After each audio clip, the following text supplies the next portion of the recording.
আমি মেজর তানজিল সেনাবাহিনীর পক্ষ থেকে আপনাদেরকে কয়েকটা কথা জানাতে চাই। আপনারা বিভিন্ন অভিযোগ দিয়েছেন, আপনাদের অভিযোগ অনুযায়ী মামলা হয়েছে। সেই মামলায় যথোপযুক্ত আইনানুগ ব্যবস্থা সার্কেল এসপি সাহেব অলরেডি আপনাদেরকে বলেছেন যে উনি এই ব্যবস্থা নেবেন এবং উনি এখন পর্যন্ত দায়িত্ব নিয়েছেন এবং উনি দেখবেন। এ সম্পর্কে আপনাদের তো আর কোনো ডাউট নেই, আছে? সেনাবাহিনী আগামী 12 তারিখ যে নির্বাচন আছে সেই নির্বাচনে আমরা কথা দিচ্ছি। আমাদের মাননীয় সেনাবাহিনী প্রধান বলেছেন বাংলাদেশ সেনাবাহিনীর সবচেয়ে বড় সংখ্যক অফিসার সৈনিক এই নির্বাচনে দেওয়া হয়েছে। 1 লাখের থেকে বেশি জনবল মোতায়েন হয়েছে।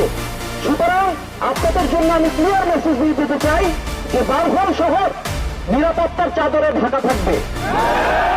বারঘর শহরে একটি সৎ, সুষ্ঠু এবং সুন্দর নির্বাচন হবে, এটা সেনাবাহিনীর ওয়াদা, এটা সেনাবাহিনীর দেওয়া হবে আপনাদেরকে। সুতরাং আপনাদের কাছে আমার অনুরোধ থাকবে এই থানা, এই উপজেলা, এই সকল জায়গা সবকিছু আপনাদেরই সম্পদ, তাই না?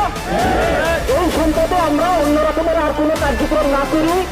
আপনাদের লোকজন এখানে আছেন, তাদের মাধ্যমে আমি বলতে চাই আপনারা শান্তিপূর্ণভাবে, নিরাপদভাবে আপনাদের অভিযোগ দাবি জানিয়েছেন। আমি আশা করব আপনারা এভাবেই শান্তিপূর্ণভাবে আপনাদের অভিযোগ জানিয়ে এখান থেকে স্থান ত্যাগ করবেন আপনাদের নেতার অনুমতি সাপেক্ষে।